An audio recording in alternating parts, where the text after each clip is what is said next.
Halo semuanya, selamat malam.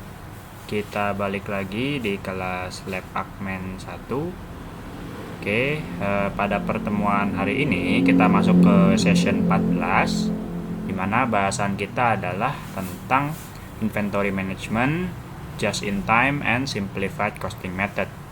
Nah, materi ini merupakan materi terakhir kalian nih untuk bahan UAS nanti ya. Dari sekian banyak materi, akhirnya kita sudah sampai di penghujung materi Lab Admin 1 gitu ya. Nah, pertama-tama mungkin saya mulai dulu ya dari review materi seperti biasa.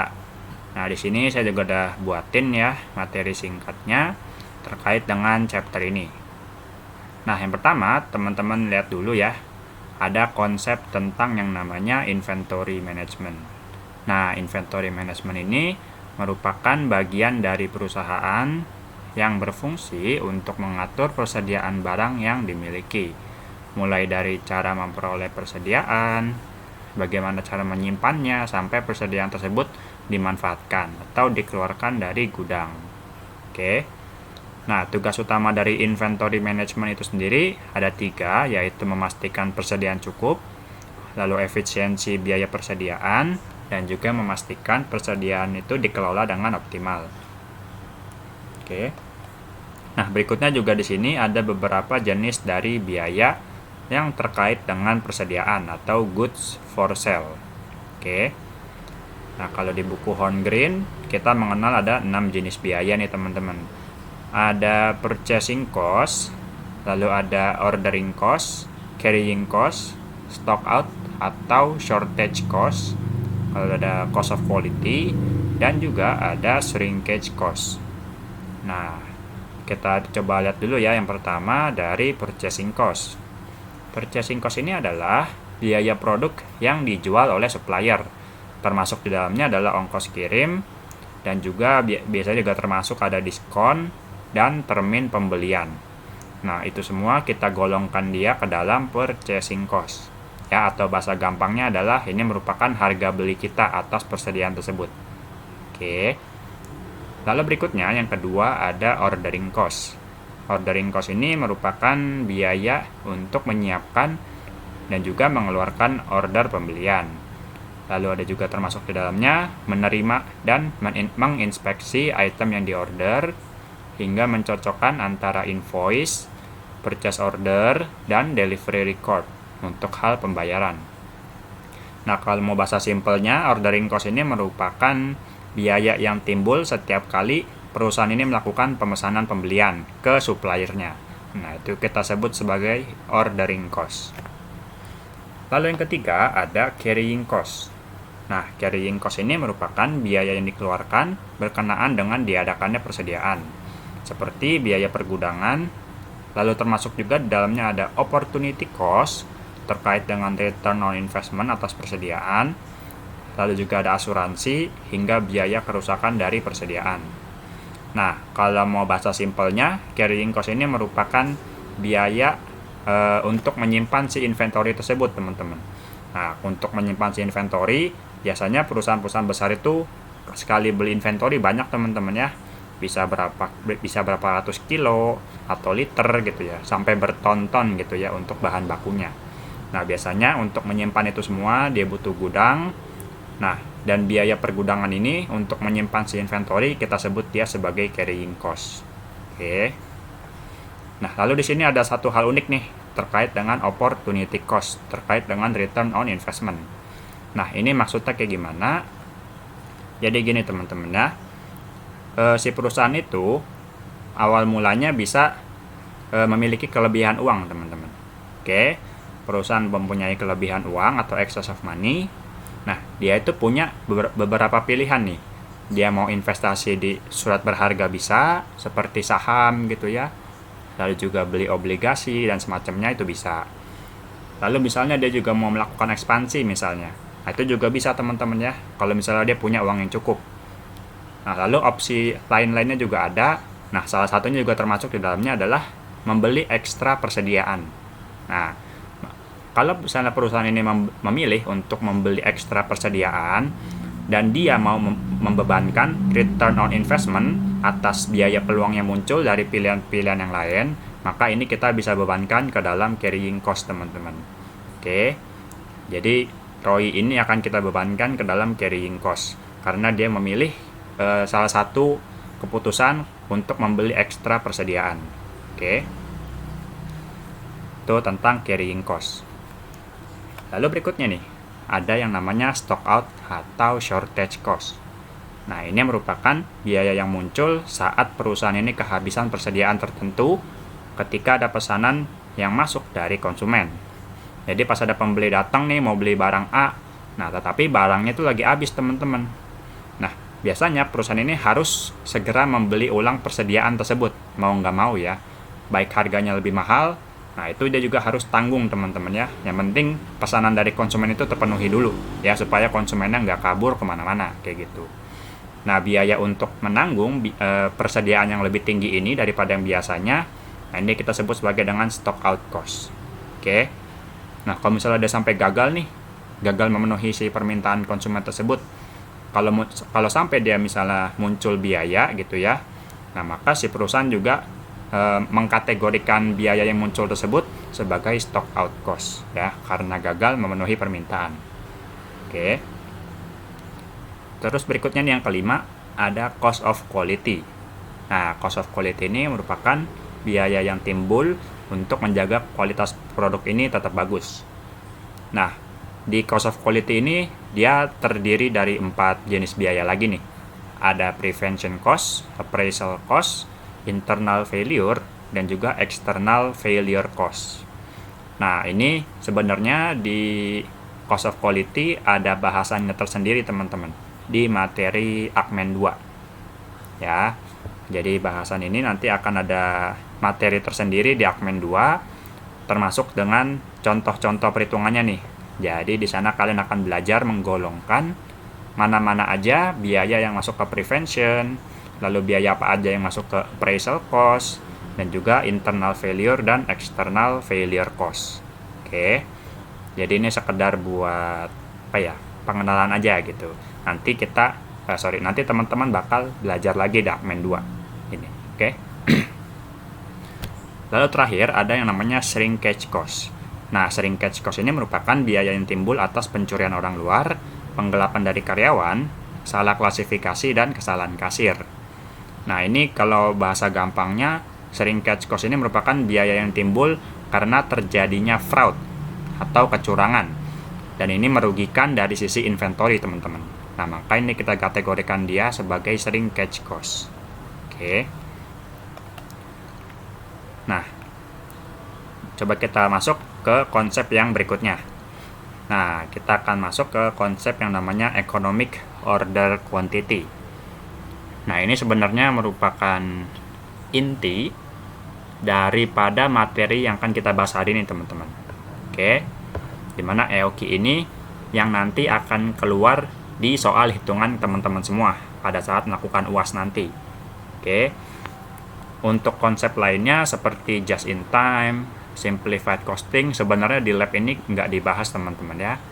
Jadi kita hanya fokusnya ke sini nih, economic order quantity. Maka untuk konsep-konsep dan teori lainnya, teman-teman bisa perhatikan kelas dosen ya. Dan kita di sini akan belajar problem-problem terkait dengan economic order quantity. Oke. Nah, economic order quantity, kalau misalnya kita lihat di sini, dia ada definisinya, teman-teman ya. Jadi dia ini merupakan model keputusan yang memiliki serangkaian asumsi tertentu, di mana model ini tuh digunakan untuk menghitung jumlah pesanan optimal atas persediaan, ya. Jadi di sini kita mau cari tahu nih jumlah order quantity atau pemesanan yang harus kita lakukan itu berapa banyak supaya biaya yang timbul itu optimal, teman-teman, atau serendah mungkin kayak gitu. Nah, adapun biaya-biaya yang harus dipertimbangkan terkait dengan perhitungan EOQ ini ada dua, teman-teman. Ada biaya carrying cost dan juga biaya ordering cost ya. Jadi dua biaya ini yang seringkali menjadi fokus utama di dalam menghitung EOQ ya. Kenapa seperti itu? Nanti coba kita lihat nih di ilustrasi sederhana yang saya udah siapin di bawah sini. Oke. Nah, coba nih misalnya kita mulai dari ilustrasi seperti ini. Jadi misalnya nih, si perusahaan itu punya demand tahunan nih misalnya. Demand tahunannya itu misalnya mau memproduksi 100 unit barang ya. Entah barang apapun itu, misalnya 100 unit barang aja ya. Dan dia butuh bahan bakunya misalnya tepung terigu. Nah, untuk memproduksi 100 unit barang tersebut, dia butuh misalnya 1000 kg tepung terigu, teman-teman. Oke. Karena dia butuh 1000 kg tepung terigu, kita sebut dia sebagai demand ya, permintaan atas suatu barang tersebut. Oke. Nah, karena kita butuh tepung 1000 kg, maka kita harus melakukan pembelian atau order kepada si vendor. Oke. Nah, cuman pertanyaannya, berapa banyak order quantity yang harus kita lakukan ke si vendor tersebut? Apakah kita harus memesan sebanyak 500 kilo ataukah memesan sebanyak 200 kilo gitu ya. Nah, itu coba kita lihat nih teman-teman ya di ilustrasinya. Karena nanti dari masing-masing keputusan order quantity yang dilakukan, ini akan mempengaruhi dua biaya teman-teman ya. Biaya penyimpanannya dan juga biaya orderingnya. Gitu. Coba kita lihat nih dari sisi ada yang order quantity-nya 100 kilo dan juga order quantity-nya ada yang 250 kg. Nah, coba kita bahas dulu nih yang pertama. Oke. Kalau misalnya si perusahaan ini memilih untuk melakukan order sebanyak 100 kilo, maka otomatis untuk memenuhi kuota yang 1000 kg ini demand tahunannya, maka dia butuh 10 kali pesan ya, 10 kali order ke si vendornya supaya dia mencapai titik 1000 kg ini. Oke. Nah, kalau teman-teman lihat, dia kan melakukan order 10 kali nih. Cukup banyak ya melakukan order pembeliannya. Maka kalau misalnya di situ ada ordering cost yang muncul, nah ordering cost yang muncul juga akan menjadi tinggi teman-teman ya. Misalnya setiap kali order nih, dia di charge biaya pemesanannya misalnya 200.000 gitu ya. Nah, maka ordering cost dia akan menjadi 2 juta rupiah ya. 200.000 kita kali dengan 10 kali order kayak gitu. Maka dia akan hike di sini nih biaya orderingnya. Tetapi kalau teman-teman lihat implikasinya atau dampaknya kepada biaya penyimpanannya nih ya, tentang pergudangannya di sini. Nah, karena dia hanya membutuhkan 100 kg saja setiap kali order, maka untuk menyimpan si tepung tersebut dia nggak butuh space yang begitu banyak ya, hanya 100 kg aja. Dalam artian kata gudangnya nggak butuh yang luas-luas banget gitu ya, yang kecil juga cukup gudangnya. Nah, maka dari itu kalau misal timbul biaya penyimpanan, nah biaya penyimpanannya ini juga kecil teman-teman ya, nggak akan besar gitu. Nah, maka dari itu dari sisi carrying cost-nya dia akan low. Oke. Jadi seperti ini implikasi yang muncul apabila dia melakukan order 100 kg tepung. Nah, coba kita lihat nih ke skema yang kedua. Kalau misalnya dia melakukan order sebanyak 250 kg. Nah, maka untuk memenuhi kuota yang 1000 kg ini, otomatis dia butuh 4 kali order pembelian. Oke. Nah, ini jauh lebih sedikit ya teman-teman melakukan order pembelian. Nah, maka dari itu ordering cost yang muncul juga akan semakin kecil ya. Kalau misalnya tadi dia di charge 200.000 setiap kali melakukan order, maka biaya ordering cost yang timbul akan sebesar Rp800.000 ya. Ini akan jauh lebih kecil. Maka dari itu di sini kita bisa bilang bahwa ya biaya orderingnya di sini low atau rendah. Nah, tetapi implikasinya atau dampaknya kepada biaya carryingnya ini sekarang dia akan menjadi high teman-teman. Nah, kenapa seperti itu? Karena untuk menyimpan si barang yang 250 kg ini, otomatis dia butuh space gudang yang lebih besar teman-teman. Ya, entah itu menyewa gudang lebih atau menyewa gudang yang berukuran lebih besar teman-teman ya. Nah, maka dari itu dari sisi carrying cost-nya, dia akan timbul biaya yang lebih tinggi untuk menyimpan si tepung terigu tersebut. Nah, jadi ini saling berlawanan ya teman-teman. Kalau yang satu tinggi biayanya, maka yang satu lagi adalah rendah gitu. Jadi saling bertebalikan. Oke. Maka dari itu di sini di model economic order quantity kita mau cari tahu jumlah order quantity yang paling optimal sehingga biaya dari carrying cost dan juga ordering cost yang muncul itu akan serendah mungkin teman-teman. Nah, jadi ada titik di mana biaya itu akan semakin akan paling kecil, teman-teman. Jadi akan ada titik di mana perusahaan itu harus melakukan order dan timbul biaya yang paling rendah. Nah, itu yang kita mau cari di dalam perhitungan model EOQ ini. Oke, jadi kurang lebih seperti itu untuk konsepnya. Nah, coba teman-teman lihat nih di rumus perhitungannya nih. Ya. Jadi di sini ada rumus-rumus yang udah saya siapin untuk mengerjakan soal terkait EOQ ini. Oke. Rumusnya ini udah seperti ini aja, teman-teman ya. Tinggal diikutin dan jangan dibeda-bedain ya. Cukup ikutin seperti ini aja rumusnya. Oke, yang pertama ada rumus tentang EOQ. Nah, untuk mencari EOQ, kita akan menggunakan rumus akar dari 2 dikali demand dikali dengan ordering cost ya, yang dilambangkan dengan P, dan kita bagi dengan carrying cost. Nah, yang perlu teman-teman perhatikan di sini adalah satuan waktunya ini harus sama, teman-teman. Ya. Jadi kalau misalnya demand yang di sini kita diketahuinya demand per tahun misalnya, maka seluruh komponen angka yang di sini juga harus disetahunkan, teman-teman. Oke. Nah, biasanya yang berbeda itu adalah dari sisi carrying cost-nya. Ya. Jadi dari sisi penyimpanan barangnya, misalnya dia diketahui nih, biaya penyimpanannya misalnya 100 perak per kilogram per hari misalnya. Nah, kalau misal seperti itu, yang tadi per hari, ya si carrying cost-nya teman-teman ubah dulu menjadi tahun. Ya, dengan cara dikali dengan working days-nya. Ya, hari kerja di dalam perusahaan tersebut. Oke. Maka ingat ya teman-teman, dalam model EOQ ini satuan waktunya harus disamakan. Ya, nggak boleh ada yang beda. Kalau untuk ordering cost, kita ikutinnya dia per purchase order ya. Jadi dia nggak ada waktunya di sini. Dia benar-benar basisnya per purchase order.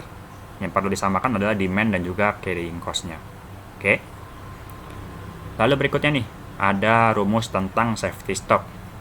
Nah, safety stock ini sendiri merupakan persediaan yang sengaja dilebihkan jumlahnya untuk mengantisipasi adanya lonjakan permintaan. Jadi bahasa gampangnya adalah kita mau jaga-jaga nih, teman-teman. Nah, untuk jaga-jaga kita harus mempersiapkan persediaan lebih agar pada saat ada lonjakan permintaan kita udah ready, teman-teman ya, untuk memproduksi lebih banyak. Nah, itu merupakan safety stock. Nah, untuk mencari safety stock itu sendiri, di sini ada rumusnya ya, kalau misalnya kita mau cari secara manual. Tapi gini, teman-teman, biasanya di soal lab itu safety stock-nya bersifat given atau sudah diketahui di awal terlebih dahulu. Jadi biasanya kita nggak perlu cari seperti ini ya, karena angkanya sudah ada. Oke. Nah, tapi kalau misalnya kita disuruh mencari berapa safety stock-nya, maka teman-teman bisa pakai rumus ini ya. Penggunaan maksimal persediaan per hari kita kurang dengan penggunaan rata-rata persediaan per hari, lalu kita kali dengan lead time. Nah, coba teman-teman lihat di sini ya. Penggunaan rata-rata persediaan per hari ini kita bisa cari tahu lebih lanjut nih dengan rumus sebagai berikut. Demand kita bagi dengan working days atau hari kerja di dalam perusahaan tersebut. Nah, maksudnya working days ini adalah ya hari kerja si perusahaan tersebut beroperasi selama 1 tahun, teman-teman. Jadi kalau misalnya si perusahaan ini dalam 1 tahun memiliki 300 hari kerja, maka working days-nya adalah 300 ya. Jadi biasanya sih mustahil lah, teman-teman, di dalam 1 tahun itu perusahaan akan beroperasi tiap hari selama 365 hari. Itu mustahil. Ya, karena kalau teman-teman tahu, ya orang kantor aja ada liburnya ya di hari Sabtu dan Minggu. Pasti 2 hari itu nggak bakal diperhitungkan ke dalam working days. Nah, maka dari itu jarang banget perusahaan yang 1 tahun itu working days-nya sampai full gitu, nyampe 365 hari, itu jarang. Oke. Nah, lalu berikutnya ada yang namanya lead time. Nah, lead time ini merupakan waktu yang dibutuhkan agar pesanan tiba. Jadi gampangnya gini, teman-teman. Kalau kita order nih misalnya ya ke vendor, ordernya itu di tanggal 20 Mei misalnya. Nah, pada saat kita order di tanggal 20 Mei, itu belum tentu pesanan kita bakal sampai di hari yang sama, teman-teman. Apalagi kalau misalnya sekali mesen, kita misalnya mesennya nyampe 2 ton gitu ya, 3 ton tepung terigu misalnya. Nah, itu biasanya butuh waktu perjalanan yang cukup lama, teman-teman. Entah itu 3 hari, 5 hari, dan seterusnya ya. Nah, maka kalau misalnya ada selisih waktu, lamanya pengiriman yang dibutuhkan, Ini kita sebut dengan lead time. Oke. Nah, itu tentang safety stock. Lalu berikutnya ada tentang reorder point. Nah, reorder point ini merupakan titik pemesanan kembali atas persediaan agar tidak habis sebelum pesanan tiba. Jadi gini teman-teman, jangan sampai nungguin persediaan kita habis benar-benar nol baru kita mesen. Nah, itu jangan teman-teman. Nanti otomatis produksi kita akan terhenti selama beberapa hari ya. Dan perusahaan nggak ngapa-ngapain tuh selama hari tersebut ya, nungguin barangnya datang. Nah, maka dari itu diperlukan yang namanya reorder point ya, titik pemesanan kembali, supaya pada saat barangnya nyampe itu pas persediaannya habis teman-teman gitu. Nah, untuk mencari reorder point kita bisa menggunakan rumus, yaitu namanya adalah demand dibagi dengan hari kerja atau working days, lalu kita kali dengan lead time, baru ditambah dengan safety stock. Oke, ini teman-teman tinggal ikutin aja rumusnya. Lalu berikutnya ada ordering cost nih ya, rumus dari annual relevant ordering cost, dimana ini kita bisa bagi dua ya, ada yang menggunakan EOQ dan juga ada yang non EOQ. Nah, ini bedanya di mana teman-teman? Kalau yang menggunakan EOQ, maka order quantity-nya kita akan menggunakan angka EOQ yang udah kita cari di atas di sini teman-teman ya, order quantity pada titik yang paling optimal. Nah, sedangkan kalau misalnya yang non EOQ, maka di sini teman-teman akan menggunakan order quantity dengan kebijakan lama perusahaan ya. Jadi kalau misalnya sebelum menerapkan EOQ nih, perusahaan selalu melakukan order misalnya 200 kg tepung terigu. Nah, maka order quantity yang di sini teman-teman ikutin yang 200 kg ya, jangan pakai yang EOQ. Jadi bedanya cuma di situ aja. Sisanya sih sama rumusnya. Oke. Nah, ini rumusnya ada demand dibagi dengan order quantity, lalu kita kali dengan ordering cost-nya per purchase order. Nah, lalu berikutnya nih, ada rumus dari annual relevant carrying cost. Nah, di sini juga rumusnya terbagi dua, ada yang menggunakan EOQ dan juga non EOQ. Ya, lagi-lagi bedanya cuma di order quantity-nya saja sih. Kalau di EOQ maka teman-teman pakai order quantity yang tadi EOQ di atas ini. Ya. Kalau yang non EOQ maka order quantity-nya teman-teman pakai yang kebijakan lama perusahaan. Gitu. Nah, untuk rumusnya sendiri maka kita akan mulai seperti ini ya. Order quantity kita bagi dengan 2 ditambah dengan safety stock, baru kita kali dengan carrying cost milik perusahaan. Oke. Nah, lalu berikutnya kita juga bisa mencari tahu annual relevant total cost-nya, dimana ini merupakan penjumlahan dari ordering cost ditambah sama carrying cost yang tadi udah kita cari di atas gitu. Nah, kadangkala di soal lab ini suka diminta untuk mencari tahu teman-teman ya, berapa penghematan yang terjadi setelah perusahaan ini setelah perusahaan ini menerapkan model economic order quantity. Nah, jadi teman-teman bisa hitung tuh berapa savings atau penghematan yang terjadi. Nah, caranya teman-teman tinggal totalin aja ya, biaya untuk yang apabila perusahaan menggunakan EOQ ya, ordering cost tambah carrying cost yang EOQ, terus teman-teman selisihkan dengan total biaya yang non EOQ, baik ordering cost dan juga carrying cost. Oke, jadi jumlah dari yang biaya EOQ ini keduanya teman-teman jumlahin, terus kalian kurangin sama jumlah yang ini ya, jumlah ordering cost tambah carrying cost yang non EOQ, baru ketemu yang namanya selisih atau penghematan gitu. Oke, sekian untuk review materinya. Mungkin kita bisa lanjut ya ke pembahasan problemnya. Nah, hari ini kita akan membahas 2 problem, ada problem 3 dan juga problem 4. Oke. Oke, kita lanjut ya. Nah, kita masuk ke problem 3. Nah, sebelumnya saya perlu sampaikan terlebih dahulu ya, bahwa di problem 3 ini ada satu ralat. Ralatnya itu ada di kalimat pada informasi pertama nih teman-teman. Ya. Mulai dari kalimat di sini. dalam setahun Panda Inc. dapat melakukan produksi sebanyak 500 kali. Nah, ini ada ralat nih. Di angka 500-nya teman-teman ganti dengan 650 kali. Ya. Saya juga udah tulisin di Excel-nya. Oke, maka teman-teman boleh ganti juga di modul teman-teman masing-masing. Oke. Nah, coba kita baca terlebih dahulu ya. Overview soalnya seperti apa. Dan sekalian kita catat informasi-informasi yang muncul selama kita baca soal. Oke. Nah, Panda Inc. adalah perusahaan manufaktur yang memproduksi hand sanitizer berbahan dasar alkohol. Nah, pada saat ini Panda Inc. masih menerapkan kebijakan lamanya, yaitu memesan 2.500 liter dalam sekali pemesanan. Nah, ini kita boleh catat terlebih dahulu ya, informasi terkait order quantity yang kebijakan namanya perusahaan. Oke, ini coba saya catat dulu. Order quantity dalam liter ya, sebanyak 2.500 liter. Nah, berikutnya Panda Inc. berencana untuk mengubah kebijakan persediaan dengan menggunakan EOQ. Berikut adalah informasi mengenai perusahaan. Nah, satu kali periode produksi ini menghasilkan 500 unit, di mana setiap unit membutuhkan 150 ml alkohol dan harga alkoholnya adalah 25.000 per liter.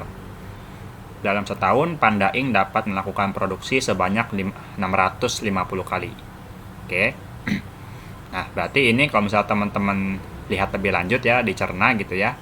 Ini merupakan informasi terkait ini ya, demand yang perusahaan miliki ya, demand atas produksinya yaitu hand sanitizer. Nah, cuman di sini kita mau cari tahu nih berapa banyak demand atas alkohol yang kita butuhin teman-teman untuk memproduksi si hand sanitizer. Nah, maka dari itu kita bisa cari annual demand dari alkoholnya. Nah, ini kita samain aja ya, satuannya per liter nih. Jadi supaya semuanya itu enak, ngitungnya lebih gampang teman-teman. Oke. Nah, untuk mencari kebutuhan untuk alkohol kita, maka kita tinggal kali aja nih. Satu kali periode produksi dia menghasilkan 500 unit. Oke. Terus kita kali sama kebutuhan alkoholnya nih. Satu unit dia bilang di sini membutuhkan 150 ml. Nah, ini saya konversi dulu menjadi liter. Ya, berarti dibagi dengan 1000. Lalu kita kali dengan berapa kali periode produksinya terjadi. Nah, di sini dia bilang dalam setahun Panda Inc. dapat melakukan produksi sebanyak 650 kali. Maka kita kali dengan angka 650. Oke. Maka sudah dapat nih angkanya semua. Kita bisa lanjut ke informasi yang kedua.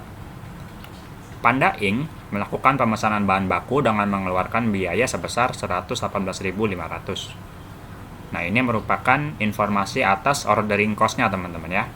Karena dibilang di sini adalah pemesanan bahan baku.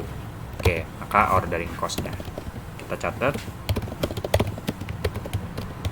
Ordering cost per order sebanyak 118.500.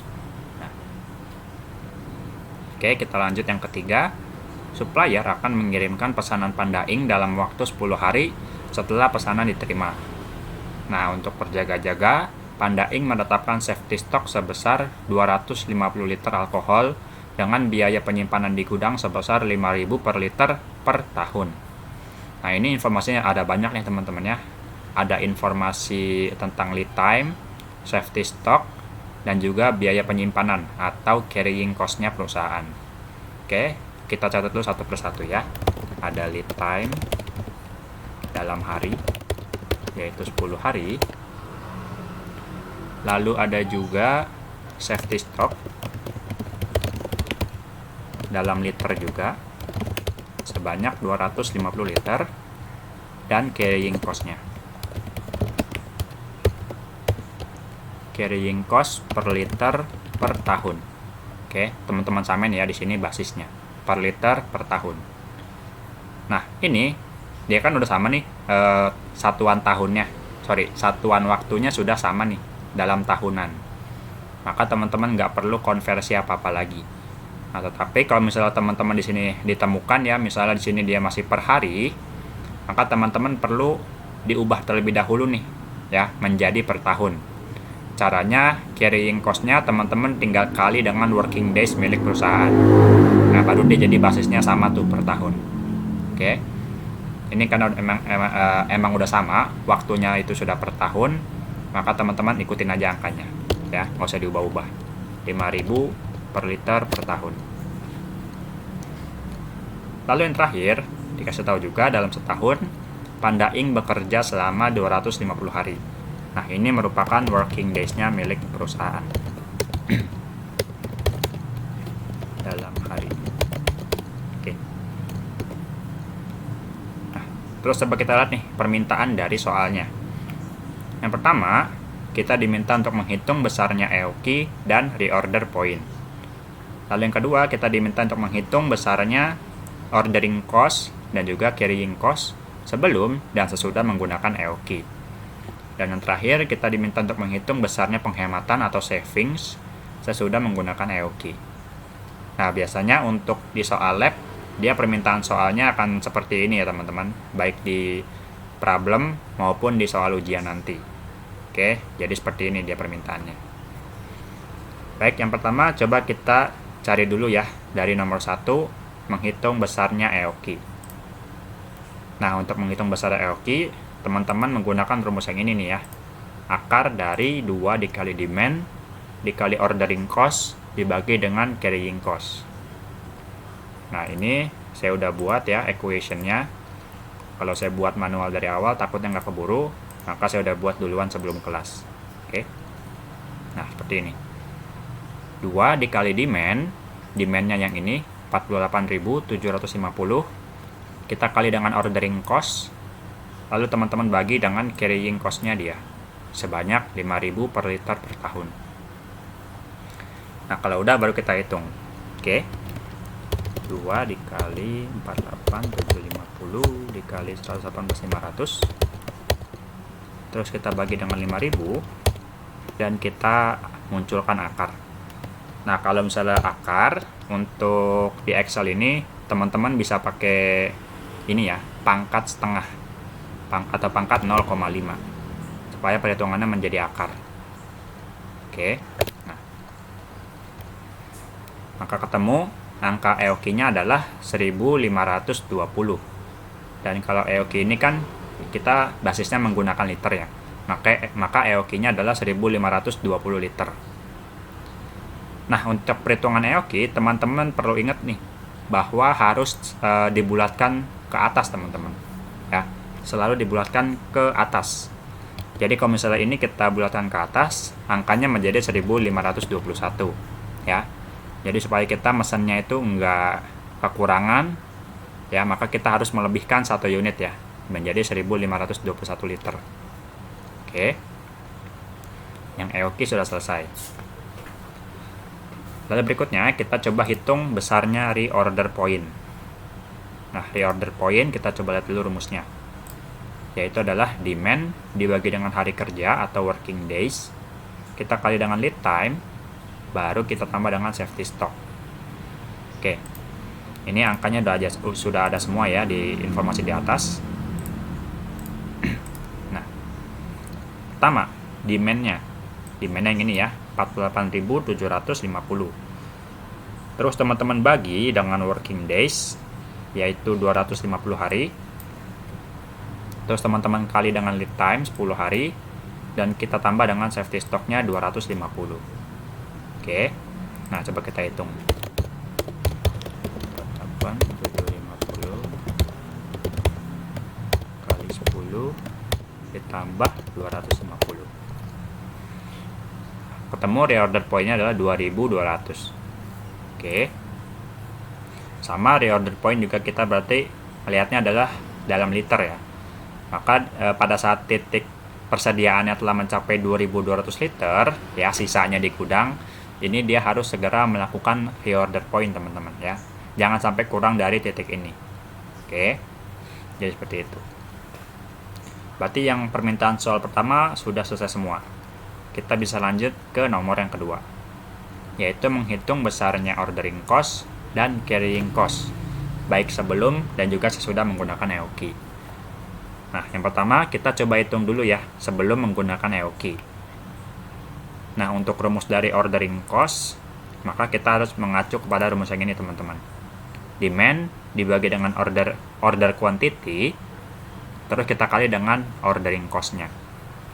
Oke. Maka rumusnya adalah di sini equation-nya 118.500 ya, yang ordering cost-nya di sini.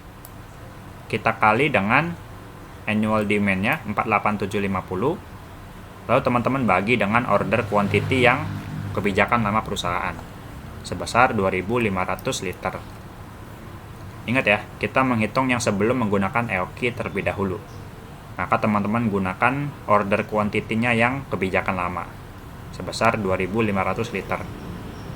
Oke. Nah, coba kita hitung ya berapa ordering cost-nya. Nah, maka untuk hasil dari ordering cost-nya menjadi sebesar 2.310.750. Oke, sudah ketemu nih untuk ordering cost yang sebelum EOQ.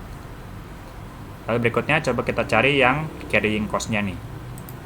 Nah, rumus dari carrying cost kita bisa lihat di sini. Order quantity kita bagi dengan 2, ditambah dengan safety stock, baru teman-teman kali dengan carrying cost-nya. Oke. Nah, coba kita lihat nih di persamaan equation-nya. Oh ya, sebenarnya ini teman-teman boleh dibalik-balik ya. Terserah mau urutannya yang mana yang dulu. Mau misalnya carrying cost-nya di depan atau di belakang, itu saya nggak permasalahin ya. Yang penting perhitungannya benar. Oke. Di sini saya mulai dari carrying cost terlebih dahulu nih. Dimana carrying cost-nya adalah 5.000 per liter per tahun. Lalu kita kali dengan order quantity yang lama sebesar 2.500 liter. Lalu teman-teman bagi dengan angka 2 dan kita tambah dengan safety stock sebesar 250 liter. Oke, maka coba kita hitung nih. 5.000 dikali 2.500 bagi 2 ditambah 250. Ketemu carrying cost-nya adalah 7.500.000. Oke. Nah, yang ini sudah selesai nih, yang sebelum EOQ. Nah, coba sekarang kita hitung nih. Kalau misalnya perusahaan ini menggunakan order quantity-nya yang angka EOQ di atas ini nih, yang 1.521 liter. Oke. Nah, ini teman-teman sebenarnya tinggal ganti aja nih angka order quantity-nya. Dari yang tadinya 2.500 kita ubah menjadi 1.521. Nah, sisanya sama ya. Jadi cuma beda di order quantity-nya saja. Coba kita hitung 118.500 kita kali dengan 48.750, kita bagi dengan 1.521. Maka ketemu ordering cost-nya jika menggunakan EOQ adalah 3.798.000. Oke, berikutnya kita hitung yang carrying cost. Nah, sama untuk yang carrying cost, kita cuma mengganti angka dari order quantity yang tadinya 2.500 liter, kita ubah menjadi 1.521 liter. Ya, sisanya sih sama. Maka coba kita hitung 5.000 kita kali 1.521 dibagi 2 dan kita tambah dengan 250. Nah, ketemu nih. Angka dari carrying cost-nya adalah 5.052.500. Oke. Maka untuk yang soal nomor 2 kita sudah selesai. Terakhir kita bisa menghitung penghematan yang terjadi. Ya. Caranya teman-teman tinggal kurangin aja total biaya sebelum menggunakan EOQ. Sekarang kita kurangkan dengan total biaya yang muncul setelah perusahaan menerapkan model EOQ. Oke. Kita jumlahin terlebih dahulu. Terus kita selisihkan dengan yang sesudah EOQ-nya. Nah, maka angkanya adalah 960.173 perak. Nah, berarti penghematan yang terjadi hampir menyentuh angka 1 juta ya teman-teman. Ini lumayan banget nih ya, angka 1 juta penghematannya. Bisa digunakan untuk yang lain-lain. Oke. Nah, maka teman-teman bisa lihat ya, bahwa kalau yang tadi sebelum menggunakan Aoki, ini biayanya cukup tinggi nih ya, 9,8. Tapi setelah menggunakan Aoki, jadi turun nih biaya untuk penyimpanannya dan juga biaya untuk ordering cost-nya dia. Ya. Maka yang namanya menggunakan Aoki ini pasti selalu lebih efisien ya teman-teman dari sisi biayanya. Oke. Nah, untuk yang problem 3 berarti sudah selesai. Kita bisa lanjut ke yang problem keempat. Nah. Oke, sambil baca soal, kita catat informasi satu persatu ya, yang kita temuin selagi membaca.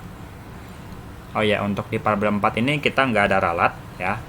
Ini teman-teman bisa lanjut aja ya, memperhatikan. Untuk problem 4, di sini ada perusahaan namanya Unicorn Co. Ini adalah perusahaan yang memproduksi pajangan kayu. Nah, setiap harinya Unicorn Co. dapat menjual 1.500 unit pajangan, di mana satu unit pajangan membutuhkan 3/4 balok kayu, di mana satu balok kayu memiliki berat 1 kg dan dibeli oleh perusahaan dengan harga 50.000 per balok. Nah, ini teman-teman bisa menemukan terlebih dahulu ya informasi terkait dengan annual demand-nya ya. Berapa banyak balok kayu yang harus kita beli ke vendor kita. Oke. Cuma di sini dia masih bilangnya setiap harinya nih teman-teman ya. Jadi per harinya dia dapat menjual 1.500. Dalam kata lain, kita harus ubah dulu nih menjadi satuannya ke tahun. Oke. Nah, untuk informasi tahunnya, kita harus menggunakan angka dari lead time terlebih dahulu. Ya. Oke, maka dari itu coba kita kerjain ya yang annual demand-nya. Tadi kan dia ngasih taunya kayu. Kayunya ini menggunakan satuan balok, di mana satu baloknya ini memiliki berat 1 kg. Oke, maka annual demand-nya menjadi kilogram. Nah, yang pertama kita cari dulu nih informasi tentang working days dia, supaya kita nggak kelupaan ya mengubah dia menjadi tahunan. Nah, untuk itu coba kita loncat dulu ke paragraf kedua dan kita cari informasinya working days. Nah, dia ada di sini teman-teman informasinya. Dalam setahun, Unicorn Co beroperasi selama 360 hari. Nah, ini teman-teman boleh mulai terlebih dahulu dari angka working days. 360 baru kita kali dengan permintaan per harinya teman-teman ya, berarti 1.500 unit pajangan.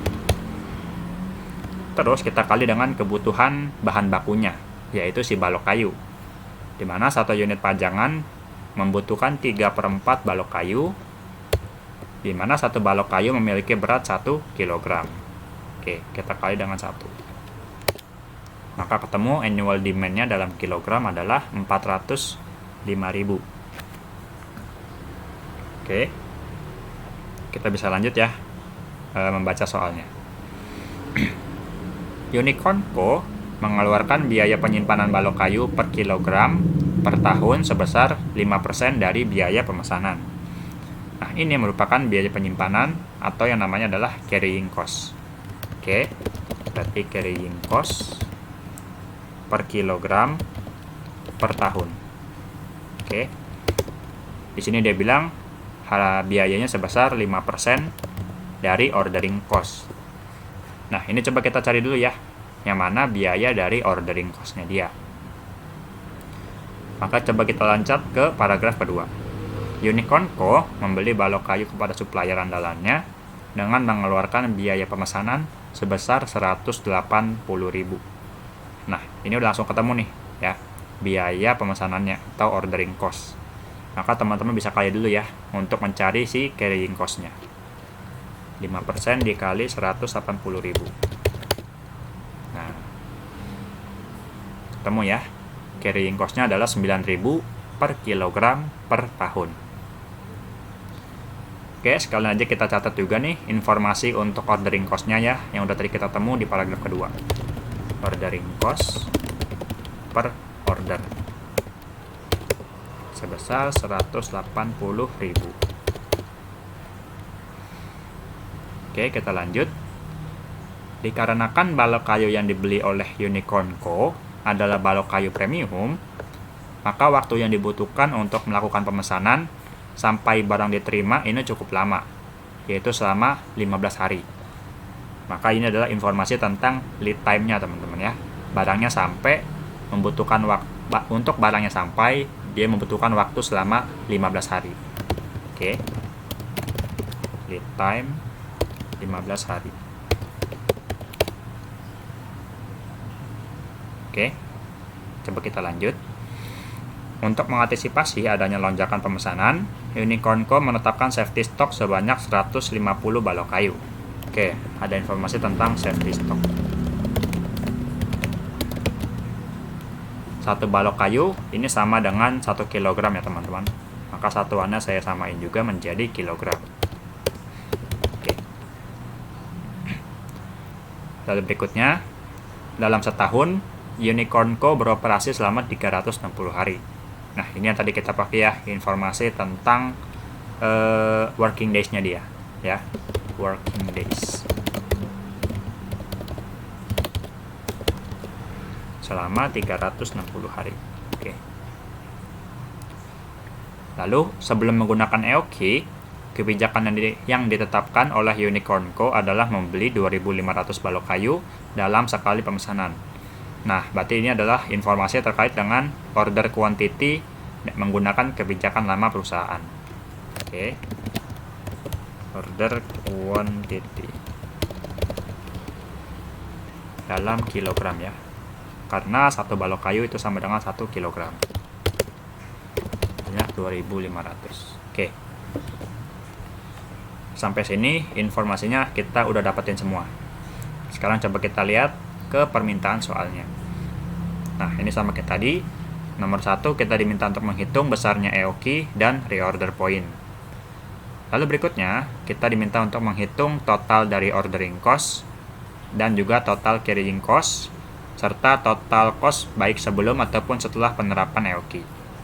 Oke. Lalu yang terakhir, kita diminta untuk menghitung besarnya penghematan jika perusahaan harusnya ini Unicorn Co ya teman-teman. Mungkin di sini ada typo. Oke, intinya ini Unicorn Co ya, setelah Unicorn Co mengaplikasikan model EOQ. Oke.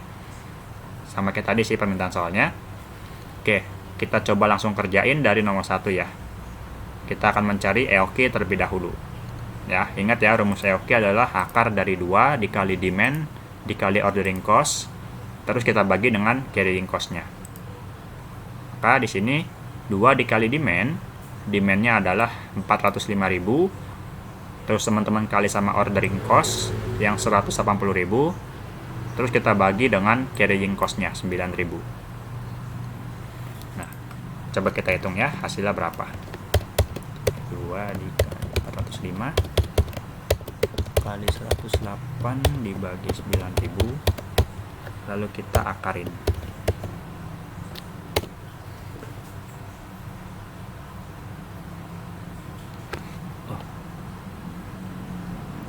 Sorry, ada typo ya, 180. Oke. Ya. Oke, udah ketemu nih hasil dari EOQ-nya.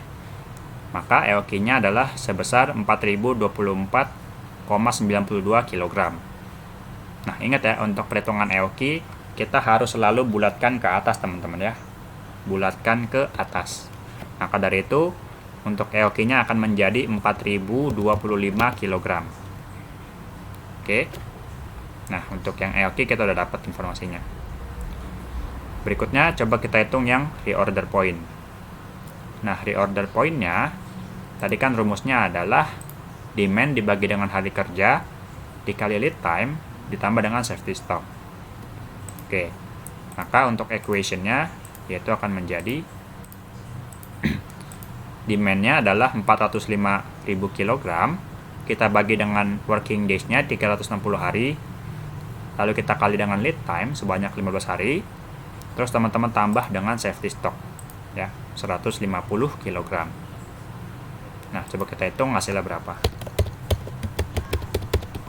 360 dikali 15 tambah 150.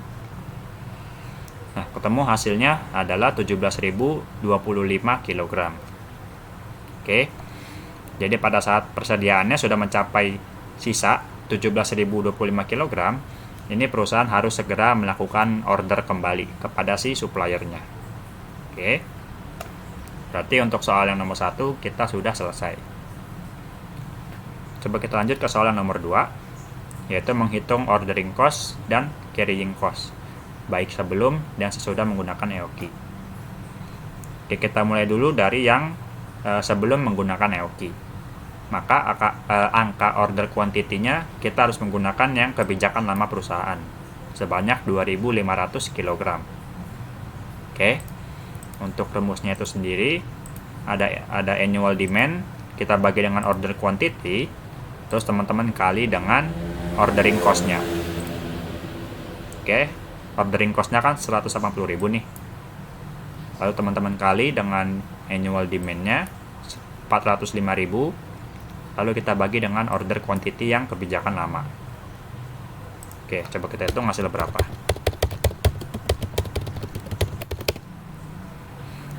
Ketemu ya, ordering cost-nya adalah 29.160.000. Sekarang coba kita cari carrying cost-nya berapa ya. Rumusnya adalah carrying cost kita kali dengan order quantity dibagi 2 ditambah dengan safety stock. Ya, dimana 9.000 adalah carrying cost, lalu kita kali dengan order quantity menggunakan kebijakan lama 2.500 kg, lalu kita bagi 2 dan kita tambah dengan safety stock sebanyak 150 kg. Oke, coba kita hitung hasilnya berapa.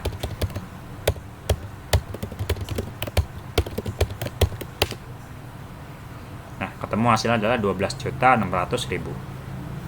Oke. Untuk yang sebelum EOQ kita sudah selesai.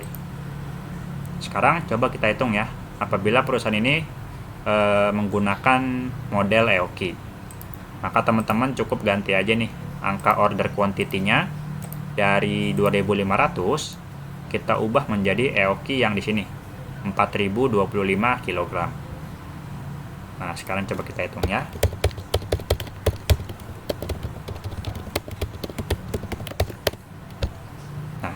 Ketemu angka ordering cost-nya adalah 18.111.801. Oke. Untuk carrying cost juga sama. Kita tinggal ubah aja nih order quantity-nya dari yang tadi 2.500 kilo. Sekarang kita ganti menjadi 4.025 kg. Oke. Nah, sekarang coba kita hitung. 9.000 dikali 4.025 dibagi 2. Sebentar, kurang 1. Terus kita tambah dengan safety stock-nya. Nah, ketemu nih angka carrying cost-nya adalah sebesar 19.462.500. Nah, sekarang karena soal yang nomor 2 sudah ketemu semua, kita bisa lanjut ke soal yang ketiga, yaitu kita mencari tahu besarnya penghematan yang terjadi. Oke. Nah, untuk mencari penghematan, teman-teman tinggal selisin aja total cost yang sebelum menggunakan EOQ dengan total cost sesudah menggunakan EOQ. Oke. Coba kita jumlahin dulu. Lalu kita kurang dan kita jumlahin lagi yang sesudah EOQ. Nah, maka penghematan yang terjadi adalah sebesar 4.185.699. Oke, berarti sudah selesai semua permintaan soalnya dan semua problemnya juga sudah kita bahas. Oke, kalau teman-teman masih ada yang bingung, silakan replay kembali videonya, atau kalau mau nanya langsung ke Meet Now-nya silakan ya teman-teman. Oke, terima kasih buat teman-teman yang udah memperhatikan. Kita ketemu lagi di minggu depan. Oke, thank you semuanya.